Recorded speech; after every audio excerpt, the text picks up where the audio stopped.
saves lost soul. You'd think social workers would have better things to do than collect old shoes, wouldn't you? Good evening. Nothing deep or meaningful this week.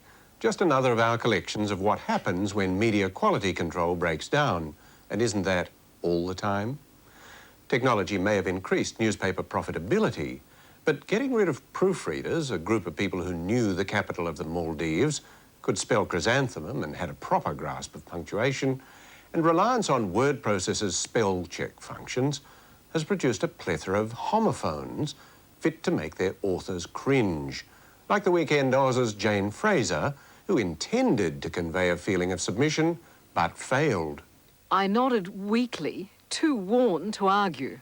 The Hobart Mercury, which had Greg Norman in an unlikely obstetrical procedure. Sealed birth with final putt. Next is Steve Walsh in the Fairfax Herald's TV guide. He doesn't know that some readers don't sound out every word. The cameraman has more patience than RPA Hospital. OK spoken, but baffling to read. 2 instances of egg on the journalistic face. The Age TV guide has Robin Oliver writing of the forlorn fate of Paris under the Nazi yoke. And the Weekend Oz again, wherein Chris Falvey reported that the pilot of the British Airways 400-seat jumbo jet immediately pulled back on the yoke. The Ballarat Courier, which referred to that South African conflict as the Boer War. And not just once. Captain Robert Westrup Salmon, who fought in the Boer War. The Sunday Telegraph's Bible even is a victim of the spell checker.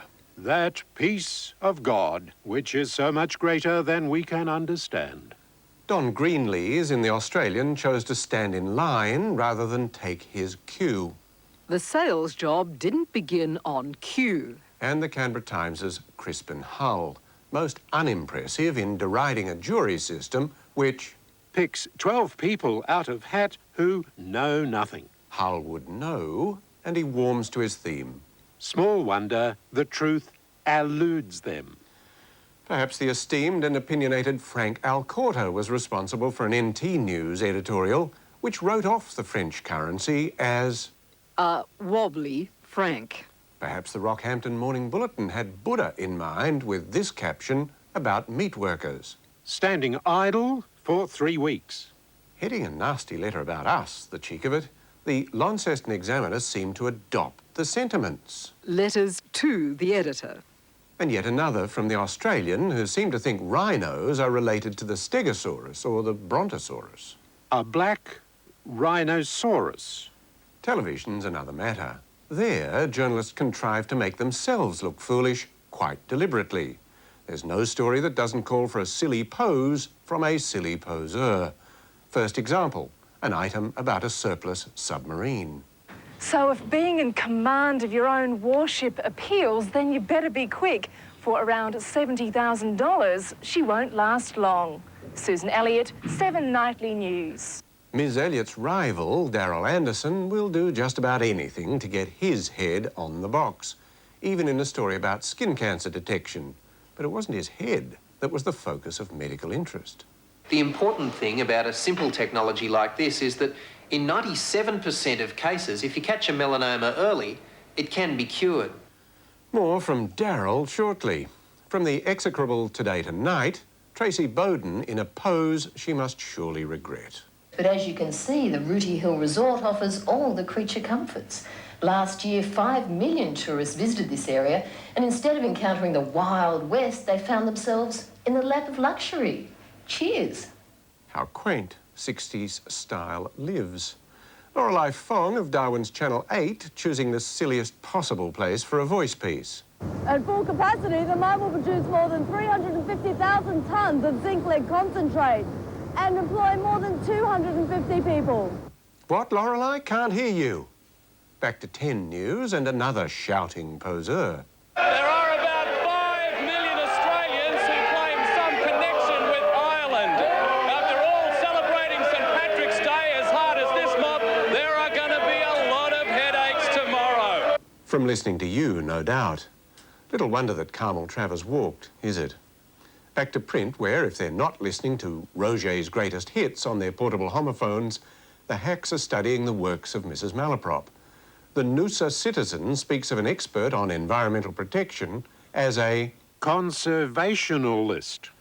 In the Rocky Morning Bulletin, again, the Urban Waterways Rehabilitation Project came out as the Urban Waterways Removal Project. In Brisbane's City News, Danielle Hughes-Brown turned the Swedish glassmaker Orifors into Orifice Costa Boda. Keith Gosman in the Sunday Telly was worried about cerebral pollution of food. Mental shavings in cereal boxes.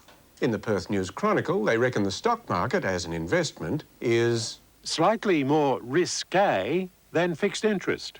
At the Sydney Morning Herald, Adam Harvey thought merely to enthrone a bishop was a bit tame, so he enshrined her.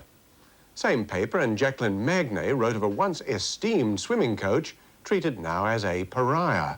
Sadly, it came out thus. Has become a piranha.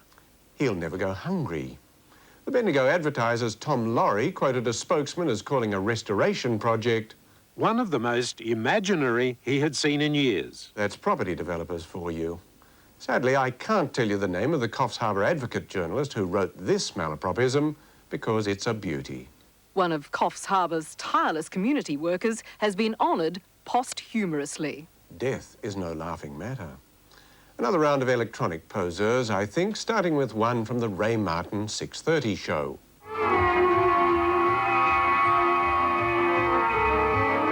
What the? Oh, that's better. I detect strange life forms around here. I promised you more featherweight journalism from Daryl Anderson, didn't I? But if you only really want one bear and you're forced to buy a whole box of 50, what are you going to do with the other 49? Well, they'd make excellent garden mulch, and of course they're ideal for pin cushions. But remember, they don't come with a warranty, so you better keep a couple for spare parts. What's it all about? Getting himself recognised in the supermarket? Yet another bit of cringe from 10. This is Tracy Chamberlain.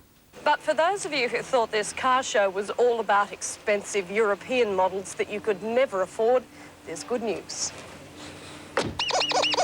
BMW has come out with the Baby Racer, and at just $120 a pop, any of us can afford to put a Beamer in the garage. Jokes aside, it is possible to find some good buys amongst this year's new array. What does she mean? Jokes aside, I didn't hear any jokes. Prime's Melissa Doyle, so intent on her posing, delivered a script that not only didn't follow, it was a non sequitur.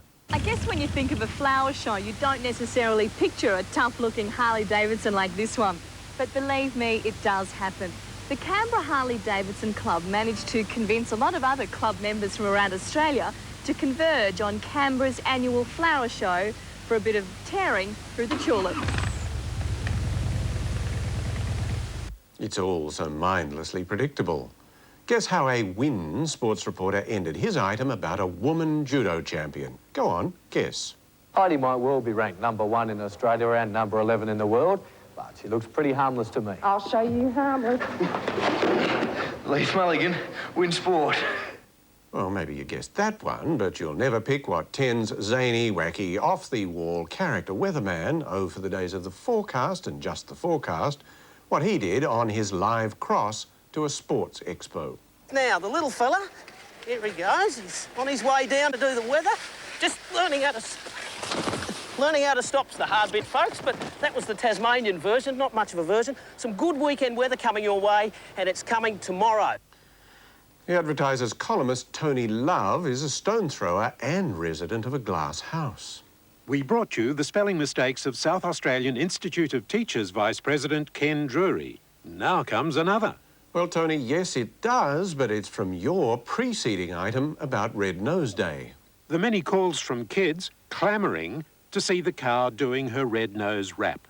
Also in the Tiser, a headline about a cricket defeat that we thought somewhat hyperbolic. Academy Roots SA. Told them where to go, do you mean? Keith Lofthouse of the Herald Sun preferring the phonetic version of Blackguard. Polanski wanted Jack Nicholson for the blackguard Captain Red. For The Age, Barbara Creed's film review told us of the madness of King George V. It's a well-kept secret, and she also gave us the most successful film in the annals of Warner. The Newcastle Herald can't spell either. Kitchen, living room. Dinning, lounge area. Perhaps a TAFE course would help. Want to learn English? Come and see us at Migrant Independent Learning Centre. On second thoughts, perhaps not. We were pleased to note, though, that this classified in the Sunshine Coast Daily was... Definitely not a misprint. And no, we haven't overlooked the Wagga Daily Advertiser.